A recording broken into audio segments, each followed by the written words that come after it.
Imagina que un dictador de esos que hay hoy en día pagase todo el dinero para poder solventar una pelea en su país con tal de promocionar su dictadura alrededor del mundo. Esto fue exactamente lo que pasó en aquella pelea que mencionaremos en este video. Los grandes protagonistas de la pelea era el que se llamaba el más grande, también el noqueador más importante del momento, es decir, el tirano, el más grande y el mayor noqueador de la historia. Hasta ese momento, la pelea tiene una historia tan increíble que inspiró un documental que ganó varios Oscars. Para muchos, esta pelea hace perderle el respeto a Ali y otros le defienden diciendo que fue muy inteligente. Algunos dicen que Ali hizo lo suficiente para poder ganar la pelea, atribuyéndole la frase que el fin justifica los medios. Así que bienvenidos a la histórica pelea de 1974 que quedó para los anales de la historia. Esta fue Muhammad Ali versus George Foreman. But I want everybody from this moment on to recognize me as the scholar of boxing. George Foreman has that serious look. Ali definitely talking.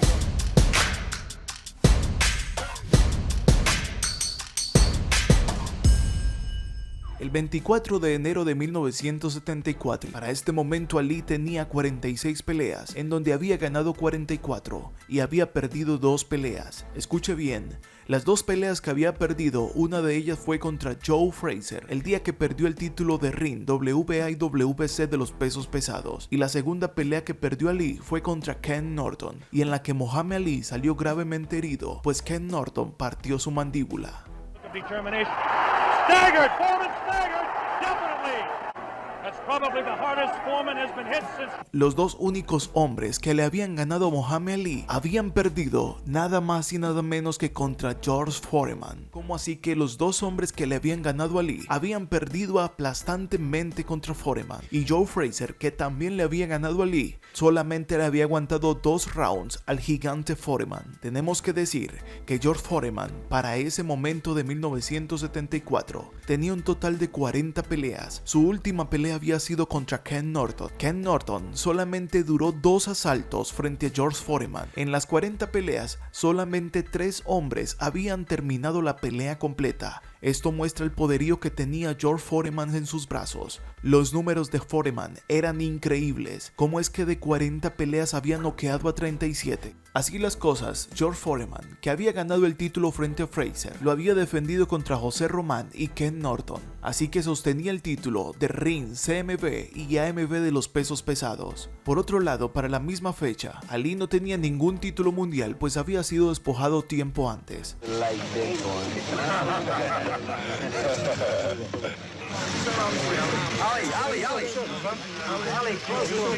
George Foreman con la pegada más bestial del momento y Muhammad Ali, el boxeador más técnico de ese entonces, tenían que enfrentarse sí o sí. Habían querido cuadrar la pelea, pero los dos tenían una tarifa muy alta y se necesitaba muchísimo dinero para poder llevar a cabo la pelea. Para este momento, Don King ya movía sus lazos y este fue su primer gran evento. Don King para la pelea necesitaba $5 millones. En esos momentos no era fácil conseguirlos. Hacía poco tiempo un país llamado Zaire se había independizado de Bélgica y para este momento quien mandaba la parada era un hombre llamado Mobutu Sese Seko.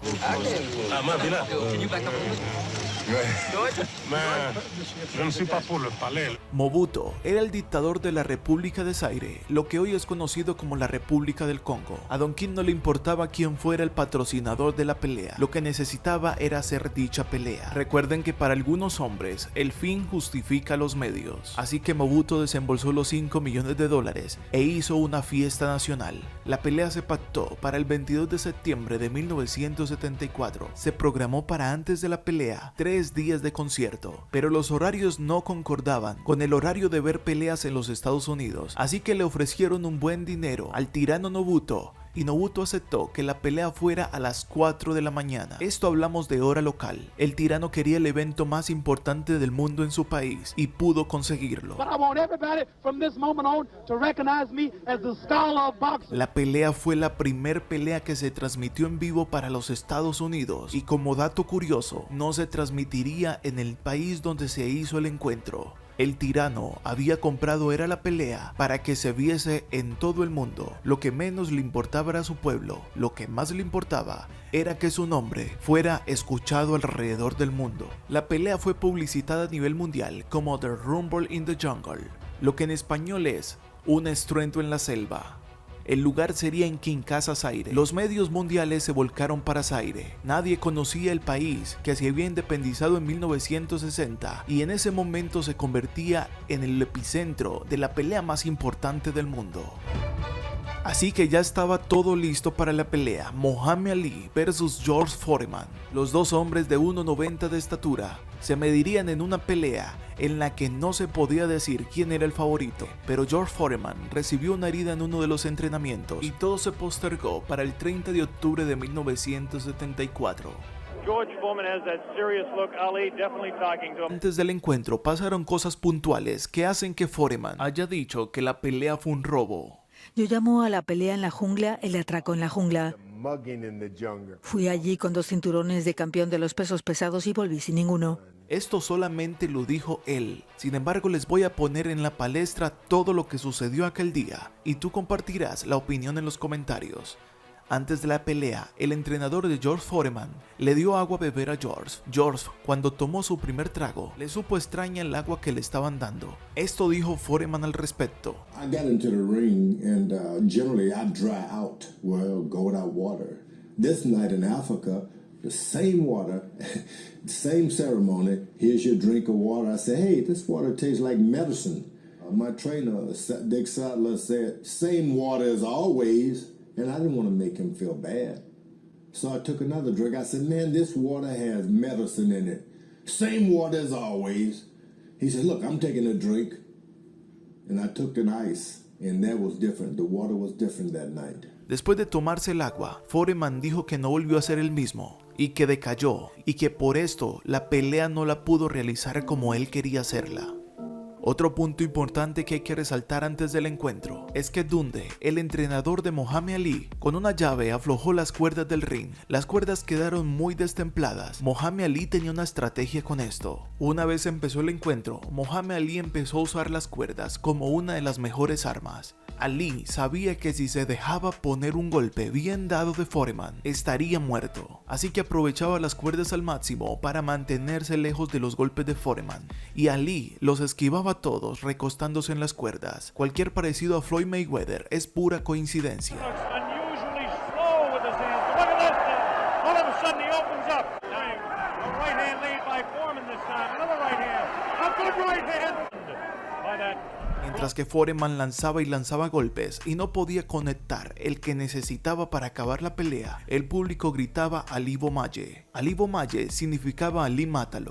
Ali, que era un gran vendedor de peleas y un hombre muy simpático, llevaba enseñándole esto a la gente de Zaire durante todo el tiempo de la promoción de la pelea. Y antes de la pelea, Foreman se había demorado 8 minutos para subir al ring. Los 8 minutos los aprovechó Ali para enseñarle al público a gritar Ali Bomaye. Ali por esto puede ser uno de los peleadores más inteligentes, pues era capaz de manejar lo que estaba dentro del ring y lo que estaba alrededor de él.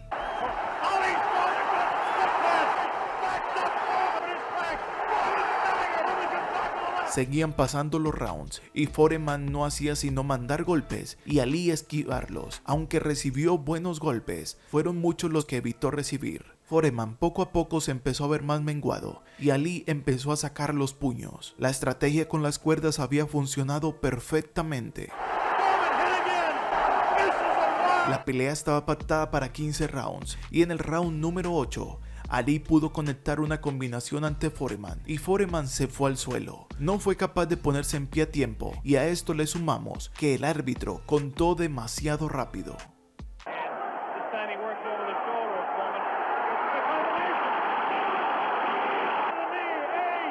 Para el espectáculo, el favorito era Ali. Para los que sabían realmente de la pegada de George Foreman, George era el favorito aquella noche, o más bien aquella madrugada. La pelea terminaría como un knockout de Ali sobre Foreman, obteniendo nuevamente los títulos de Ring CMB y AMB de los pesos pesados, lo que se convirtió en la pelea del año y una de las peleas más importantes de la historia del boxeo. Soldier, I'm the real champion. I told you I'm the champion of the world. All of you bow. All of my critics crawl. All of you suckers who write. Una cosa sí queda muy claro, es que donde Muhammad Ali se le pare a Foreman, como se le paraba a otros peleadores, no hubiese podido aguantar la pelea porque los golpes de Foreman no tenían precedente para el momento. Sin embargo, no podemos decir que esto es trampa, pero sí podemos decir que utilizó estrategias para que los golpes de Foreman nunca llegaran a partes vitales y se cansara de manera que no pudiese aguantar todo el encuentro. Recordemos que Foreman terminaba la mayoría de peleas en su primero y segundo round. Nunca quiso Muhammad Ali darle la revancha a Foreman y Foreman se fue en una triste depresión que lo alejó del ring por cerca de 2 años. Tirano se salió con las suyas, haciendo el evento boxístico más importante del año, y George Foreman y Muhammad Ali presentaron una de las peleas más impresionantes y con más trasfondo histórico de todos los tiempos. Si te gustó esta historia, te invito para que te suscribas y nos vemos entonces en el siguiente video, si Dios nos presta la vida. Bye.